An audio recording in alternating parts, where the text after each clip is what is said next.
In nomine Patris et Filii et Spiritus Sancti. Amen. Sancta María, sede sapientiae, ora pro nobis. Continuamos con nuestro curso de Antropología Teológica 2, la sesión 33ª, y seguimos con el tema 10 acerca de la virtud de la caridad. Habíamos visto en el tema anterior, estábamos en el apartado primero, la sección primera de la caridad como una amistad y todo el tema del objeto formal de la caridad. Habíamos visto pues los planteamientos que decían que el objeto formal de la caridad era simplemente la bondad de Dios en sí misma, el tema de lo del amor puro y luego las propuestas contrarias, como si la caridad fuera un amor interesado y teníamos que ver ya el final, la conclusión de esa primera gran sección sobre el objeto formal de la caridad, donde un poco recogemos lo que llevamos visto hasta ahora. La idea fundamental os la pongo aquí al principio, y es que de acuerdo con las enseñanzas de Santo Tomás y otros autores de la época, el motivo formal de la caridad es la bondad divina en cuanto que es a la vez buena para Dios y para nosotros. O sea, esto no es la justaposición de las posiciones del amor puro y del amor interesado, no. Es que el verdadero amor de amistad supera la mera benevolencia, es más que la mera benevolencia, porque tiene que ser mutua, y la mera concupiscencia, aunque esté más cerca de la benevolencia, solo que acordaos que la clave era una benevolencia mutua. Por tanto, la caridad es una mutua amistad. Y esto quiere decir que los que se aman están unidos. Y por esta unión, digamos en razón de esta unión, la bondad divina es común a los amigos, porque lo que nos une ahí es la bondad de Dios y la bienaventuranza de Dios. Por eso el motivo de la caridad es la bondad divina como bienaventuranza objetiva que es común a Dios mismo y al hombre bienaventurado. Esta es un poco la idea básica que ya habíamos señalado en el primer artículo que dedica Santo Tomás a la caridad en la Suma. En este punto profundizó bastante en el siglo XVII, y esto lo trae con mucho detalle el padre Ramírez, un teólogo dominico, José Rivas, que escribió un tratado sobre las virtudes teologales, respondiendo a lo que había dicho Suárez, la opinión esa que vimos de poner el constitutivo de la caridad solo en la bondad de Dios en sí misma. Para este autor dominico, para José Rivas, decía que la caridad no es que mire a Dios sumo bien de manera precisiva, eso es lo que hacía Suárez o antes había hecho Escoto, ni menos aún mira a Dios de manera exclusiva, como hacían los diversos quietismos, en cuanto que Dios es sumo bien para sí y no para nosotros. Este autor expresaba, según Santo Tomás, que la caridad se refiere a Dios en cuanto que es sumo bien en sí y para nosotros. O mejor todavía, se refiere a Dios en cuanto que nos comunica sus bienes, y todavía mejor, en cuanto que es objeto de su bienaventuranza y de la nuestra. Aquí aparece ese aspecto mutuo y ese tema de la comunicación. Fijaos que ya el tema del en cuanto hay que precisarlo bien. Dios en cuanto que es objeto de su bienaventuranza y de la nuestra. Porque cuando decimos que amamos a Dios, en cuanto que es objeto de su bienaventuranza y de la nuestra, es en cuanto se podría entender de dos maneras.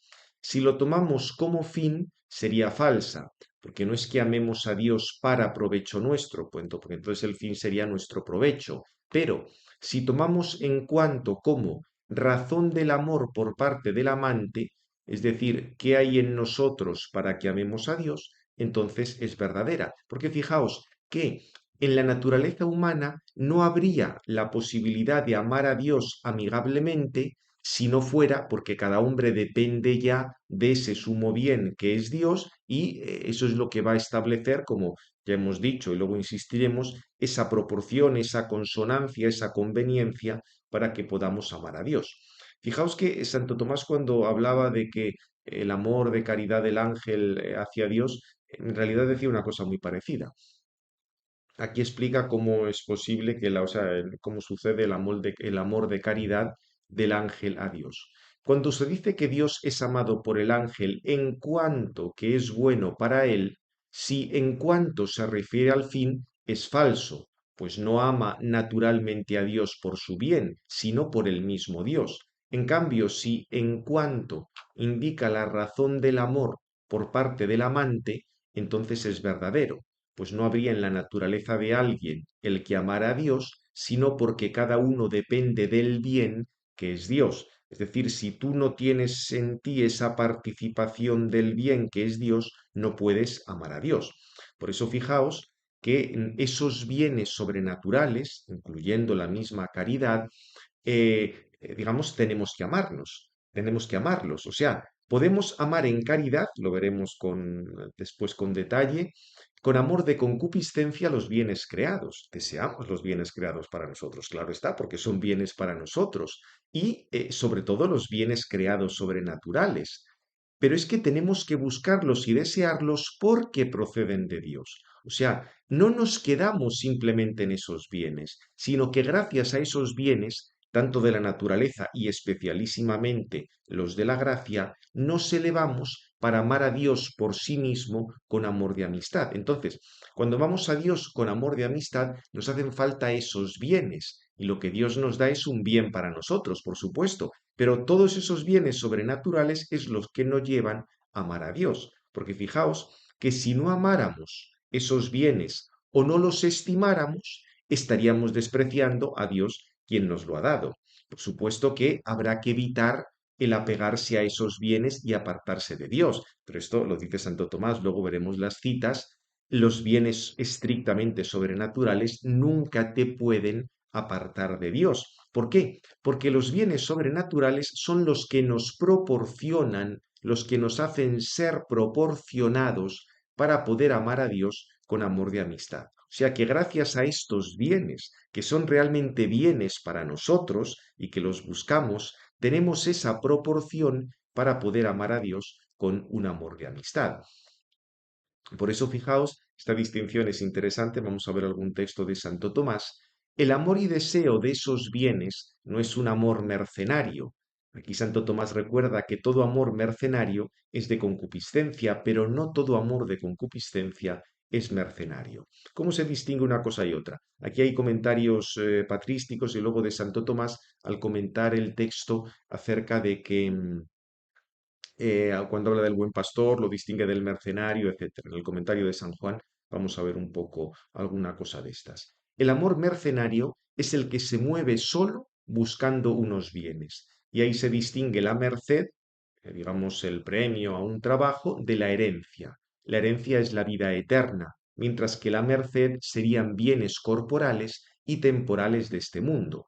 Por eso, un amor mercenario sería amar a Dios para que te diera bienes de este mundo. Pero el amor filial es el que busca los bienes que corresponden a la herencia de los hijos de Dios. O sea, no busca bienes de este mundo, sino busca el bien que corresponde a ser hijo de Dios, para poder estar con Dios. Los mercenarios buscan la recompensa, no al Señor a quien sirven. Aman al Señor, pero simplemente porque les paga y les paga bien. Pero los hijos a quien buscan es al Padre. Y la herencia que quieren los hijos es el mismo estar en la casa paterna, es decir, el estar con el Padre. Con lo cual, como veis, buscan eso, pero lo que buscan es el mismo estar con el Padre. Santo Tomás, ya digo, el texto en el que comenta ese tema del capítulo 10 de San Juan es el siguiente. Fijaos. En sentido general, se llama merced a todo lo que corresponde a los méritos, y como la vida eterna, que es el mismo Dios, responde a los méritos, de ahí que la misma vida eterna se llame merced. Recordad que esto lo vimos ya al analizar los términos de mérito, etc. Continúa. Y tal merced puede y debe buscarla todo buen pastor, la vida eterna. O sea, esto de una manera muy genérica se puede llamar merced a la vida eterna. Pero dice, en sentido propio, se llama merced algo distinto de la herencia, y a ella no debe mirar el verdadero hijo, al que corresponde la herencia. A ella miran los siervos y los mercenarios. Por tanto, como la vida eterna es nuestra herencia, quien obra mirando a ella, a la vida eterna, obra como hijo, pero quien pretende algo distinto de ella, por ejemplo, quien aspira a intereses terrenos o a los honores de la prelatura, es mercenario. Creo que con este texto queda muy claro. O sea, si buscamos la vida eterna, eso no es un amor mercenario, porque la vida eterna es precisamente estar con el Padre, estar con Dios, vivir en esa amistad. Otra cosa es que quien lo excusa de buscar la vida eterna en realidad busque intereses terrenos, beneficios económicos o que le hagan honores por ser obispo, cosas de ese estilo, pero eso ya sería otra cosa distinta. Pero si se busca la herencia de la vida eterna es estar con el Padre. Por eso, además, fijaos que, y aquí ya, digamos, abundamos en la crítica contra lo del amor puro, Dios no puede ser amado en caridad si no existiera en nosotros la caridad, y para esto hace falta la gracia santificante y todos los dones infusos. Por eso, decir que yo tengo un amor tan purísimo a Dios que deseo que el hombre quede aniquilado en sus potencias para ya no desear ni buscar nada, es absurdo, porque sin esas potencias y sin esos dones no se puede amar a Dios con un amor de amistad. Los bienaventurados alaban a Dios porque han recibido de Dios los dones con los que pueden alabarle, porque si no hubieran recibido esos dones no podrían alabar a Dios. El objetivo último es Dios, sí, pero sin esos dones no le pueden alabar. Por eso es absurda la indiferencia de los quietistas y semiquietistas ante los bienes sobrenaturales. Me tiene que ser indiferente tener este bien sobrenatural o no tenerlo, o que las potencias queden aniquiladas en su operación o el sacrificio de la salvación eterna con la excusa del amor purísimo. Todo eso son tonterías, porque esa aniquilación, esa indiferencia y ese sacrificio lleva a la aniquilación, a la indiferencia y el sacrificio de la misma caridad. Y si aniquilas, haces indiferente y sacrificas la misma caridad, ya es que no hay amor a Dios, ni puro, ni impuro, ni nada. Sencillamente no lo hay. Por eso ya os digo que lo de la, digamos, el plantear esto como la indiferencia ante los bienes sobrenaturales para que yo no tenga ningún interés, es una soberana tontería, porque sin esos bienes sobrenaturales tú no vas a poder alcanzar a Dios. Como ya lo habíamos visto, como decíamos al criticar la posición del amor puro, para que haya amor a Dios tiene que haber una proporción, una conveniencia del Dios amado y del hombre amante, porque de lo contrario sería imposible amar a Dios en caridad. Y esa conveniencia se puede y se debe pedir, sin que disminuya la pureza del amor. O sea, tú tienes que pedir, debes pedir tener cada vez más caridad, desear esa caridad, porque gracias a esa caridad puedes amar a Dios, si no, no podrías amar a Dios. Y eso no es un amor interesado, es que sin esa caridad no vas a poder amar a Dios con amor de amistad. Como explicaba Santo Tomás, nunca se pueden amar demasiado los bienes espirituales, espirituales entendidos sobrenaturales, o sea, estos que se caracterizan por esa proporción a Dios, porque uno ama tanto la vida del alma cuanto ama a Dios. Es decir, esta vida que recibimos de los dones sobrenaturales es proporcional al amor a Dios. Gracias a esa vida del alma podemos amar a Dios en amor de amistad. Creo que todas estas cosas y los textos de Santo Tomás son especialmente claros a la hora de presentar el tema del objeto formal de la caridad. Bien, cerrando el tema del objeto de la caridad, vamos a tratar un poco de la caridad como virtud. Aquí vamos a ver cómo se define la caridad y vamos siguiendo el orden de Santo Tomás. Fijaos que precisaremos que la caridad es algo creado en el alma, al mismo tiempo que es una virtud específica, porque algunos autores entendían que la caridad era así como un grupo de virtudes o que agrupaba muchas cosas. Veremos que es una virtud específica, pero es la mayor de las virtudes. Esto, digamos, aquí San Pablo lo había dejado muy claro, y compararemos el tema de la caridad con otras virtudes, con toda la cuestión de la caridad como forma de las virtudes. Como veis, son cuatro aspectos: aspecto creado, virtud específica, la mayor virtud y cómo se relaciona con otras virtudes. Vamos a ir viendo cada cosa. Ante todo, el aspecto creado de la caridad. Aquí Santo Tomás se encontró con que Pedro Lombardo, el maestro de las sentencias, decía lo contrario. Pedro Lombardo aceptaba que el acto no el hábito, el acto de caridad es un movimiento del alma. San Agustín lo había dicho muy claro en la de Doctrina Cristiana. Pero lo que Pedro Lombardo no aceptaba es que ese acto, que es un acto del alma, procediera de un hábitus creado. Sí aceptaba que hubiera un hábitus de la fe y un hábitus de la esperanza, pero no aceptaba un hábitus de la caridad. ¿Por qué? Pues porque Pedro Lombardo decía que la caridad era una cosa tan excelente, tan sublime, que tenía que proceder directamente del Espíritu Santo y no podía proceder de un habitus creado. Sin embargo, Santo Tomás, o sea, dándose cuenta de que sí, ciertamente la caridad es lo más excelente, luego lo vamos a ver con detalle, la caridad como mayor virtud, pero se daba cuenta de que ese argumento del maestro de las sentencias no es válido. Fijaos, si el movimiento de la voluntad procediera del Espíritu Santo y la voluntad solo resultara movida y no actuara, no se moviera la voluntad, no se podría decir que el acto de caridad sería voluntario, con lo cual amar no sería voluntario, pero eso es absurdo, no hay nada más voluntario que el amar. Y si la voluntad fuera movida como es movido un instrumento, recordad que en el instrumento no está el actuar o no actuar, también se eliminaría la razón de voluntario. Si no hay voluntariedad en ese amor de caridad, pues tampoco habría mérito. Pero también esto es ridículo porque la caridad, lo hemos visto ya, es la razón del mérito. La clave para que haya mérito es la caridad, no es que únicamente merezca la caridad, pero es absolutamente necesario que actúe la caridad. Por tanto, ciertamente la voluntad tiene que ser movida por el Espíritu Santo, pero también tiene que actuar la misma voluntad.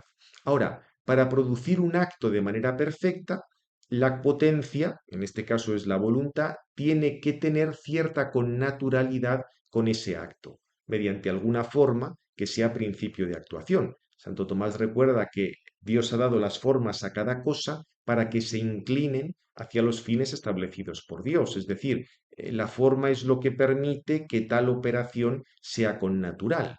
Como el acto de caridad supera la naturaleza de la potencia de la voluntad, si no hubiera una forma sobreañadida, resulta que ese acto sería el más imperfecto que los otros, y no sería un acto ni fácil ni deleitable. O sea, para que una potencia realice un acto de manera fácil y deleitable, tiene que tener algo connatural en su forma. Como la caridad es algo que nos sobrepasa, pues tendrá Dios que darnos una forma especial. Y además, de hecho, la virtud de la caridad, que tiene un acto más, o sea, que hay una inclinación mayor y hay un gran deleite, es esa, o sea, es la virtud de la caridad. Con lo cual, en nosotros tiene que darse una forma sobreañadida que inclina la potencia natural al acto de caridad. Por supuesto que, como todo, siempre que Santo Tomás habla de inclinación o de disposición o de apetito, es algo fundamentalmente pasivo, o sea, tiene que recibir una moción del exterior, pero tiene que darse en nosotros también esa disposición para poder recibir la moción. O sea, no es que tú tienes la caridad y ya no te hace falta nada el impulso del Espíritu Santo, no. Por supuesto que hace falta la ayuda de Dios, la gracia de Dios, para que realicemos los actos de caridad, pero para que esos actos broten de la naturaleza de una manera perfecta, de una manera correspondiente, tenemos que tener el hábito de la caridad. Por otra parte, es cierto que la Escritura enseña que Dios es caridad, pero también dice que Dios es bondad y que Dios es sabiduría, con lo cual lo que sucede es que nuestra caridad creada participa de la caridad divina que es Dios mismo. Y aquí Santo Tomás recuerda que no hay que dejarse llevar del modo de hablar de los platónicos. Explica que a veces San Agustín usa ese modo de hablar, pero digamos nuestra caridad es participada. Si nos tomamos en serio el modo de hablar de los platónicos, al final diríamos que esa caridad participada es el mismo Dios, y tal cosa no es así. Igual que, acordaos aquí lo de la justicia participada. Somos justos no con la justicia con la que Dios es justo, sino con la que a nosotros nos hace justos. Aquí con la caridad podríamos decir lo mismo. E igualmente Dios es vida del alma, pero de manera eficiente, ya que formalmente la vida del alma viene por la caridad. Aquí podemos aplicar lo que vimos acerca de la gracia creada. Y por supuesto, la caridad da lugar a un efecto infinito en cuanto que une al alma a Dios cuando la justifica. Y aquí aparece pues toda la fuerza del autor de la caridad, que es el mismo Dios, pero la caridad en sí misma sigue siendo algo creado. Bien, por tanto, el primer punto hemos visto ya, la caridad es algo creado. Por otra parte, la caridad como virtud específica. Ante todo, que la caridad es virtud. Esto creo que es bastante sencillo. San Agustín lo había presentado en múltiples ocasiones, porque, digamos, la virtud presentaba la caridad como una virtud que cuando nuestro afecto es rectísimo nos une con Dios. Y Santo Tomás entiende que si aplicamos la noción aristotélica de virtud, pues se aplica a la caridad. La virtud es lo que hace buenos los actos humanos. Los actos humanos son buenos cuando se regulan por la regla de vida. La virtud alcanza esa regla y la aplica. Una posible regla es la razón humana, pero esa regla depende de otra regla superior que es Dios. Si la virtud tiene que ver con obrar conforme a la recta razón, es evidente que alcanzar a Dios tiene también razón de virtud. Por eso la fe y la esperanza eran virtudes, porque alcanzan esa regla suprema que es Dios. Si te ajustas simplemente a la recta razón, ya hay virtud, pero es que aquí llegas todavía más. Como la caridad nos une a Dios, ya tenemos a Dios como regla para actuar. O sea, Dios es lo que regula ese acto de la voluntad humana, con lo cual claramente la caridad es una virtud. Es cierto que aquí Santo Tomás se encuentra con el problema de que en el esquema aristotélico no queda muy claro qué es la amistad, porque hemos visto que la caridad es una amistad.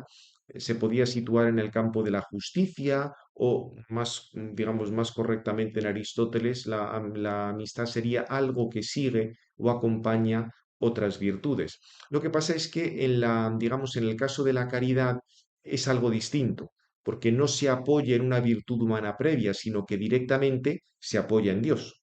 Eso es lo propio de que su objeto formal sea el mismo Dios. Al mismo tiempo, esta virtud ama y se goza del amor. Por tanto, o sea, es, digamos, está realizando todo lo referente a la amistad. Y habría que decir que esta virtud es de mayor dignidad que el alma misma, porque está en la naturaleza humana, pero la sobrepasa. En concreto está en la voluntad. Sucede como lo que decíamos de la gracia, que la gracia es un accidente que inhiere en el alma, pero sobrepasa la dignidad del alma, que es algo sobrenatural.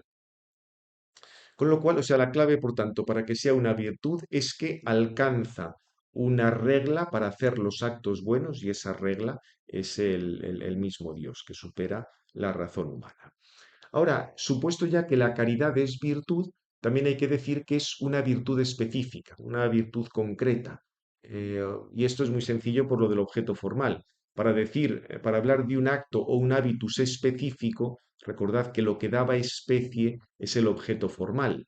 De una manera genérica, la caridad está dentro del amor y el objeto sería el bien en general. Pero fijaos que aquí hay un bien concretísimo y es el amor respecto al bien divino. Tenemos, por tanto, un amor especial y, consiguientemente, la caridad es una virtud especial. Todas las virtudes, las otras virtudes en el cristiano van a depender de la caridad. Esto lo veremos ahora incluso con más detalle al hablar de la caridad como forma de las virtudes. Igual que ya habíamos visto que las virtudes morales dependen de la prudencia, pero no por eso la caridad es una virtud especial. Fijaos que, digamos, la justicia o la templanza, la fortaleza, dependen de la prudencia, perfecto, pero son virtudes distintas. Una cosa es la prudencia y otra es la templanza, por ejemplo. Al mismo tiempo, la virtud de la caridad es cierto que interviene en otras virtudes imperando sus actos. Hacemos cosas en razón de que amamos a Dios por el amor a Dios, pero eso no quiere decir que sustituya las otras virtudes. Cada virtud tiene su acto propio, solo que en el cristiano son imperadas por la caridad. Veremos ahora inmediatamente, veremos en el último apartado, vemos cómo la caridad actúa sobre las otras virtudes. Es una cosa parecida a los mandamientos. Fijaos que el precepto de amar es el fin de los restantes preceptos, pero tú no puedes decir que estás amando a Dios o estás amando al prójimo si no cumples los otros mandamientos. Y para cumplir esos mandamientos, pues influyen diversas virtudes. En unos influirá más la justicia, en otros la templanza, la prudencia, lo que sea. Y por otra parte, también hay que recordar esto del artículo quinto, que la caridad es una realidad única, o sea, no es un género que incluya otras virtudes, porque uno podría pensar, y lo veremos después, por la caridad amamos a Dios, amamos al prójimo, amamos a uno mismo. Podría pensarse que la caridad es simplemente un género, o sea, que luego hay que diversificar la caridad en muchas subcaridades, por así decir. Santo Tomás dice que no, que la caridad es única, o sea, no solo es algo específico, sino que además es único. Y digamos, aquí la argumentación se apoya en lo que estamos insistiendo una y otra vez. La caridad es una amistad del hombre y Dios. Puede haber diversas especies de amistad según su fin. Hay una amistad útil, una amistad deleitable, una amistad honesta, recordad los tipos de bien, o puede haber amistad según las diversas comunicaciones en las que se fundamenta la amistad.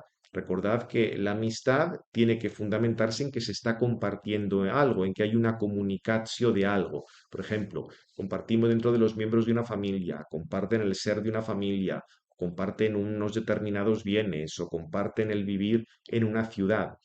Digamos, ese sería el fundamento. Pero el fundamento de la caridad no es nada de eso. Es un fundamento único, porque su fin es único, la bondad divina, y su fundamento es la comunicación de la felicidad eterna. O sea, la caridad tiende a esa bondad divina, recordad en cuanto se nos está comunicando.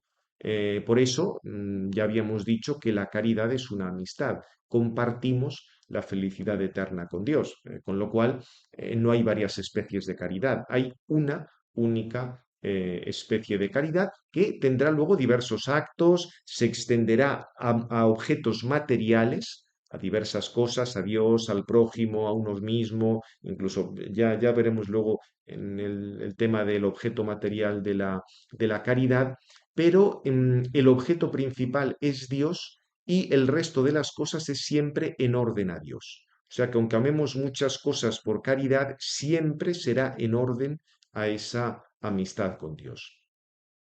Y fijaos que en lo de los motivos aparece muy claro. Además del motivo principal, que es ese compartir la amistad con Dios, compartir la bienaventuranza con Dios, puede haber otros motivos secundarios. Pues además algún beneficio que Dios te haya dado, pero son secundarios respecto a lo que es la comunicación de la bondad divina y por tanto no diversifican la caridad. O sea, lo que da lugar a la caridad es ese compartir la bienaventuranza con Dios, ya de manera plena en el cielo. Por supuesto que Dios también nos comunica otro tipo de bienes, pero esos bienes no dan lugar a especies diversas de caridad, porque la caridad está marcada por ese compartir la bienaventuranza divina. Aquí veremos luego también que los objetos a los que tiende la caridad en cada caso van a depender mucho de la situación del sujeto. Por ejemplo, un padre debe amar a sus hijos, pero amará a los suyos antes que a los hijos de otros. Ahí, digamos, la situación de cada uno, de cómo esté el sujeto, digamos, moverá la caridad en un sentido o en otro. Bien, por tanto, la caridad como virtud específica y, en tercer lugar, la caridad como mayor virtud. Aquí diríamos el argumento bíblico es clarísimo. San Pablo no es que desarrolle el esquema de virtudes, pero que la caridad es lo más importante, queda absolutamente claro. Y cuando Santo Tomás tiene que argumentar desde el punto de vista, digamos, de los motivos teológicos esto, insiste en el tema de digamos, lo que hemos visto respecto a lo que constituye una virtud, la regla de una virtud. Un acto es bueno cuando sigue la regla de vida. Como la virtud es el principio de los actos buenos, para que haya virtud tenemos que alcanzar esa regla.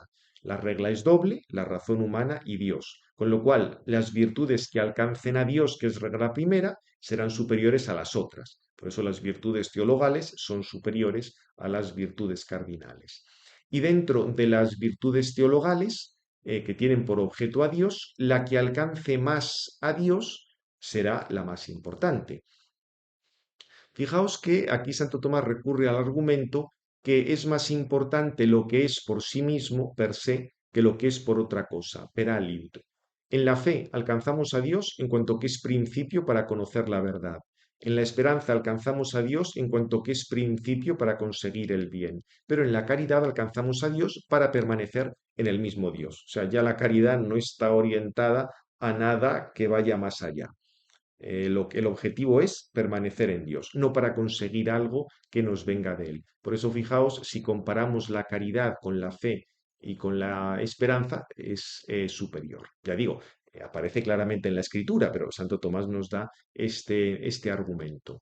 Y aquí Santo Tomás compara la caridad entre las virtudes teologales como la prudencia entre las cardinales. La prudencia alcanza por sí misma la recta razón secundum se, según ella misma, mientras que las otras virtudes alcanzan la recta razón en cuanto que a partir de la recta razón establecen un medio en las operaciones y pasiones humanas, con lo cual la prudencia es superior a las otras virtudes cardinales. Pues aplicando algo parecido a la caridad respecto a la fe y la esperanza, Santo Tomás concluye también que es la más importante.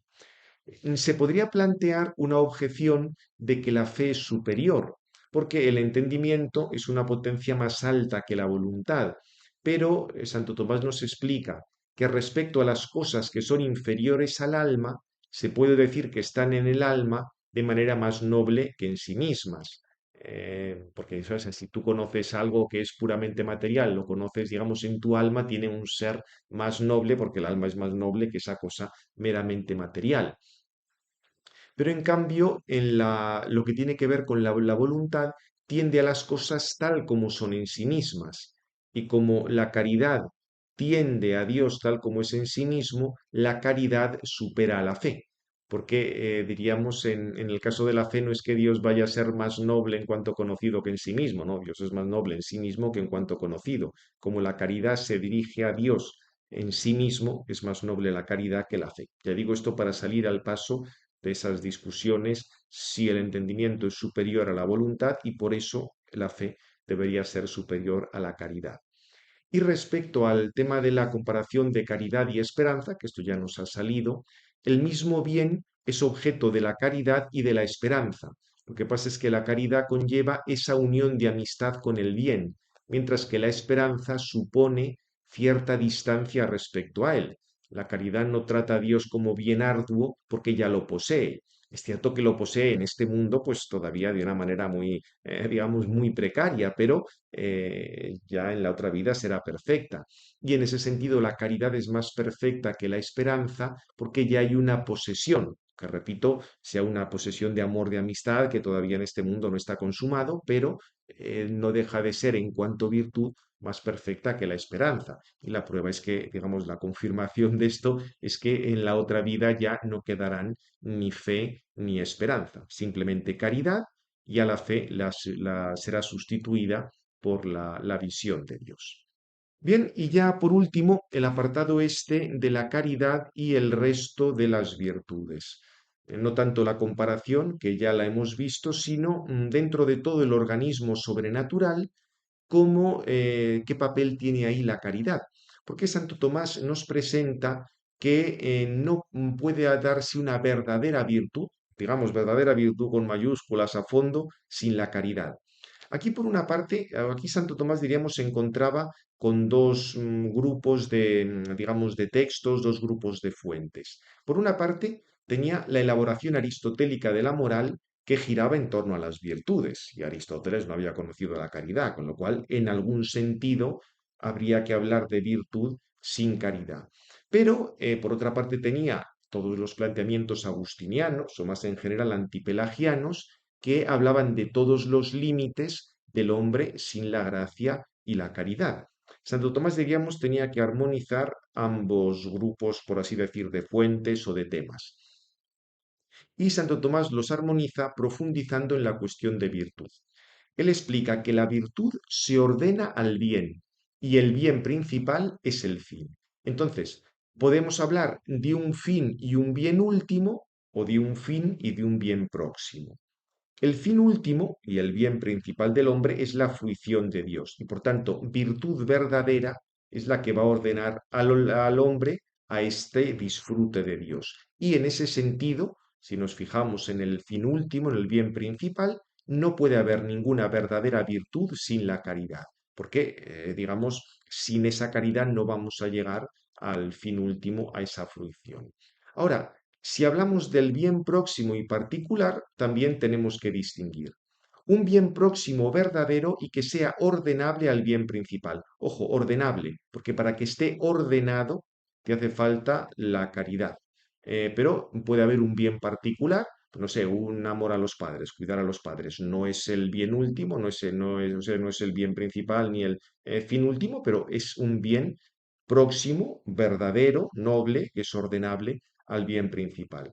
Entonces, en orden a ese bien puede darse la virtud. Por ejemplo, la conservación de la ciudad será verdadera virtud, pero imperfecta, porque no va a estar, o sea, es imperfecta hasta que no la refieras al bien final y perfecto. O sea, tienes un bien verdadero y una verdadera virtud, al menos en algún aspecto, pero imperfecta, porque no está referida al bien final y perfecto. En cambio, si tenemos un bien próximo que es meramente aparente, no habrá verdadera virtud, sino una falsa semejanza de virtud. Por ejemplo, la templanza de los avaros. Evita la lujuria, pero no porque vea que es algo contrario a la razón y degrada al hombre, sino porque la lujuria llevaría grandes gastos y por eso no cae en la lujuria. Claro, sí, evidentemente hay una templanza, pero muy entre comillas, porque es más bien una semejanza. Lo propio de la templanza es que sea conforme a la recta razón, y aquí la templanza se da simplemente por no gastar un duro. O sea que, como veis, ahí sería una apariencia de virtud. Entonces, para que se dé verdadera virtud en sentido pleno, hace falta la caridad, pero puede haber un sentido parcial, no pleno, de virtudes sin que esté la caridad. Por eso Santo Tomás va a decir que no todos los actos de los pecadores son pecados, porque puede haber actos de los infieles que no procedan de su pecado, sino de algún otro don de Dios que conserven, como la fe o la misma naturaleza. Por otra parte, si se examina la cuestión de las ciencias y las artes como virtudes, ya vimos que esto eran virtudes en un sentido muy limitado, ahí la situación es distinta, porque fijaos que las ciencias y las técnicas se ordenan a bienes particulares, no al fin último de la vida humana. Y en el caso de las virtudes morales, cuando falta la ordenación de vida al fin, que se da por la caridad, no habrá simpliciter verdadera virtud. Solo habrá virtud en este sentido parcial, a un bien verdadero, pero que no es un bien próximo, no es el bien definitivo. Por tanto, será virtud, pero de una manera enormemente imperfecta. Eso es un poco el planteamiento que hace Santo Tomás. Y por último, recordar que la caridad es forma de las virtudes. Algo de esto habíamos dicho ya en el primer capítulo. Santo Tomás recordaba que estamos hablando de forma, pero de la forma de un acto. La caridad es forma de las virtudes, no como forma sustancial ni como forma accidental de otras virtudes. Acordaos que si hablamos de un acto, su forma depende del fin. La razón es que el principio de los actos morales es la voluntad, cuyo objeto, y en este sentido, cuya forma es el fin. O sea, recordad, los actos morales tienen por objeto el fin, y el objeto de los actos morales es lo que lo determina, lo que le da especie, lo que le da forma. Por tanto, cuando decimos que la caridad es forma de las virtudes, queremos decir que da fin y en ese sentido da forma a los actos de esas virtudes. Porque la forma de un acto sigue la forma según la que actúa la gente. Fijaos que, por tanto, en las realidades morales, dar el orden hacia el fin es lo mismo que dar forma al acto. Como la caridad es lo que ordena los actos de las otras virtudes hacia el fin último, podemos decir que la caridad da forma a los actos de las otras virtudes. Como la caridad da forma a los actos de las otras virtudes, es forma de las virtudes. Por esto ya nos ha salido varias veces. Si hablamos de virtudes con toda verdad y toda perfección, tienen que ser actos formados, actos que estén orientados correctamente al fin, y la orientación al fin viene por la caridad.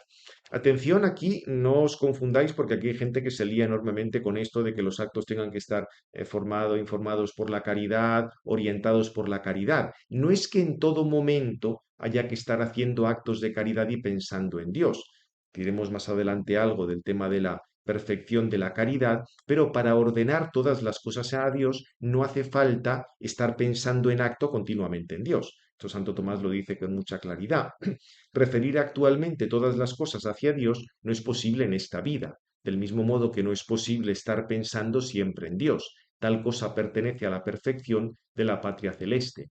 Pero la perfección de la caridad a la que todos están obligados, sí que corresponde el que todo se ordene virtualmente en su fuerza hacia Dios. Para entender esto hay que recordar que así como en las causas eficientes la fuerza de la causa primera se conserva en las causas siguientes, también en la intención principal del fin permanece virtualmente en los fines secundarios. Por eso, todo aquel que procura un fin secundario, virtualmente procura el fin principal. Aquí pone el ejemplo que es muy claro. Como el médico, que cuando recoge las hierbas actualmente busca el preparar una medicina, quizás sin pensar nada acerca de la salud del enfermo, pero virtualmente está buscando esa salud, pues por ella va a suministrar la medicina. Dice así, pues, el que se ordena a sí mismo hacia Dios como a su fin, cuando hace un acto de amor a Dios, cuando ama a Dios o en la oración o como sea, en todas las cosas que hace para sí mismo, permanece virtualmente la orientación hacia su fin último que es Dios. Por ello, puede merecer en todas las cosas si tiene caridad. De esta manera el apóstol ordena que todas las cosas se hagan para gloria de Dios. O sea que en ese sentido sí, conviene realizar actos de caridad para ordenar todas las cosas a Dios, ese es el sentido del ofrecimiento de obras, todo este tipo de cosas, pero no hace falta luego en cada uno de los actos estar pensando en Dios. Si de vez en cuando se piensa estupendamente, pero no hace falta para que estén ordenados por la caridad. En conclusión, que esto nos quede claro, la caridad no es forma de otras virtudes de manera ejemplar o esencial, como si la caridad fuera la esencia de otras virtudes, sino de manera efectiva, porque la caridad ordena al fin. Y a partir de esta ordenación al fin, se entienden las comparaciones de la caridad con una raíz que sustenta el árbol, la caridad sustenta otras virtudes porque las orienta al fin, o una madre que concibe otras virtudes, porque a partir del apetito del fin último vienen los actos de las otras virtudes. O sea que, como veis, este tema de la caridad como forma de las virtudes es interesantísimo. El que quiera profundizar más en la obra del padre Ramírez, aquí en los comentarios acerca del, no en el libro ese de la esencia de la caridad, sino en el comentario a lo que propiamente las cuestiones de la caridad, trata este tema con una profundidad enorme y ahí vienen muchos más datos. Pues terminamos ya. Gloria al Padre, al Hijo y al Espíritu Santo, como era en el principio, ahora y siempre, por los siglos de los siglos. Amén. En nombre del Padre, del Hijo y del Espíritu Santo. Amén.